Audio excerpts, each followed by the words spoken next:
everybody, this is Doug Kenny from Stories from Motorsports, and we have off-road legend Frank DeAngelo with us. Hey, how you doing? Doug, I'm doing really well today. Hope you and all your listeners are as well. Thank you very much. You know, things are going very good for the channel, and you have an off-road Hall of Fame career, don't you? Yeah, I'll tell you what, it's been pretty amazing. I retired in December, but prior to that, I've been involved in motorsports for 45 years. And I've been very blessed to be able to have a career in something that you love doing. Last year marked my 45th Baja 1000 in a row that I attended. That is amazing. How do you race the Baja one? Well, I've only raced it 3 times, the Baja 1000, but prior to that, I've been involved in motorsport marketing, and so I was down there for clients, mainly BF Goodrich, and setting up their pit support and working with their drivers and doing those kinds of things. Sometimes we have guests come down and we'll tour them around and so forth. But the Baja 1000 is a really unique race in that it's about 1,000 miles each year. And every third year, they run from the top of the peninsula in Ensenada down to the bottom in La Paz. And that is, they call it the Peninsula Run. And basically, I think the other Baja races earlier in the year are just kind of prep or practice for the big one, for the granddaddy of them all, which is the Baja 1000. And it takes quite a team to be able to go down and compete. And usually people's goals are just to finish. To be able to finish is a victory in itself. And then to be able to win is just amazing. And I've been fortunate. I've raced it 3 times in 2 different vehicles with 2 different teams, and we were fortunate enough to win all 3 of them. So that was one of the highlights of my career for sure. I would say they were 3 highlights of your career, you know? Yeah, that's for sure. It's pretty interesting. You know, I mentioned that I had a career for 45 years in motorsports, and really, I don't think I ever worked a day in my life, because when you have a passion for something, it just doesn't seem like work or doesn't seem like a job. And that's the way that I've pretty much felt for the past 45 years, doing something that I love. And now that I'm retired, I'm still following it. And I've already gotten a call from a team that wants me to come down and give them a hand this year. So hopefully I'll make 46. Hopefully. We wish you luck on that. That sounds very cool. Yes. Yeah, I'm really looking forward to it. So is the Baja 1000 basically the Daytona 500 for off-road racing, pretty much?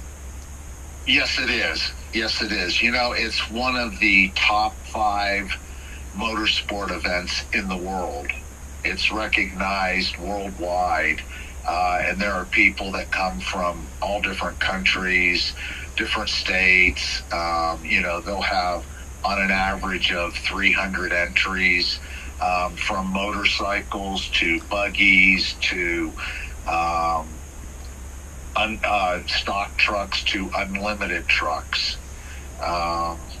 It's pretty amazing. It's really a sight to behold. It's tough to explain unless someone's been down there and seen it.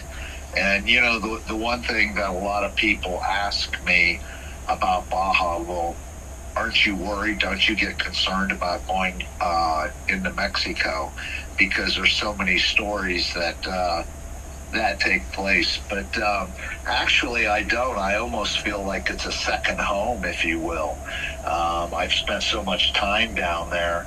I just feel very comfortable. I've got some very, very good friends that live in Mexico, and I just enjoy the whole culture.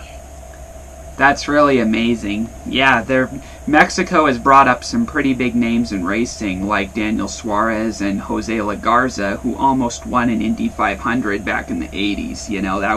They've brought up some good drivers, Oh yeah, the Groffs that were in IndyCar, they've been down there. In fact, we had Mario Andretti be the Grand Marshal here, I think it was like 7 or 8 years ago, which was pretty neat. So it's definitely a worldwide motorsport event that's recognized just about everywhere. Yeah, sounds like a very good event. Is it like past the border of California and Mexico? Is that where it takes place? Yeah, it's on the peninsula of Mexico, which is directly below California. Got it. And I'm not surprised, because there's the sand dunes near Yuma, and I've passed by those things, and that's where I've heard a lot of the California off-road series competes in, or those dunes. Yes. There's several different off-road series in the United States. A lot in the Southwest, mainly Southwest. And then there are also short course off-road races, primarily in the Midwest. That's pretty impressive. Did you ever race in the Mickey Thompson off-road, or no? Well, actually, when I started my career, the Mickey Thompson series was going on, and I was actually working directly for BF Goodrich. So I went to all the Mickey Thompson events. We had some sponsored teams and would go for each of the weekend events, and that was quite the show. I don't know if you've ever seen one of those events, but it was action. It was 3 hours in an evening.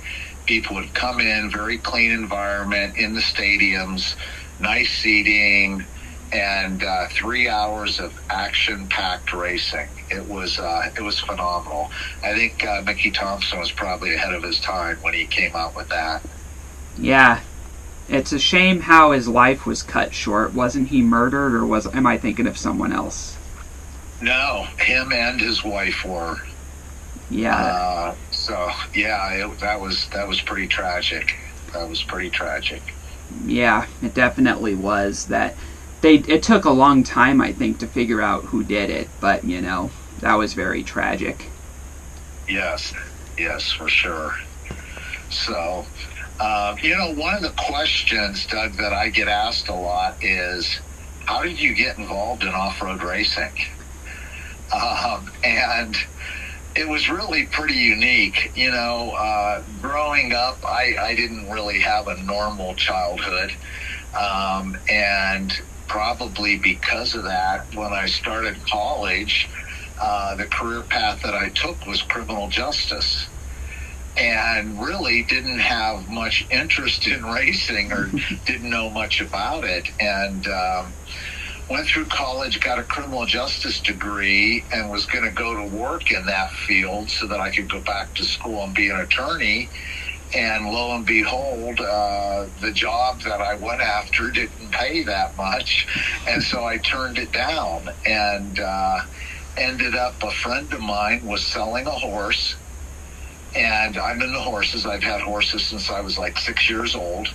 Mm-hmm. And I went to buy the horse back and found out he was driving truck for BF Goodrich and hauling their race tires and cars to events and so forth. And asked him about it. And he was leaving and moving out to Colorado, so they had an opening. And he got me an interview, and I ended up getting the job. And again, at that time, I didn't know much about motorsports, but usually about anything that I get into, if I'm going to get into it, I dive into it head first and get pretty involved. And I did with motorsports, and before long, I had been moved into the office and was starting to manage motorsport programs for BF Goodrich, and my career kind of took off, and had such a passion for whatever I do that I pursued it as long and as hard as I could, and was just blessed to hopefully make a difference in the sport. And then in 2013, I was inducted into the Off-Road Motorsports Hall of Fame, which, that was definitely the highlight of my career for sure.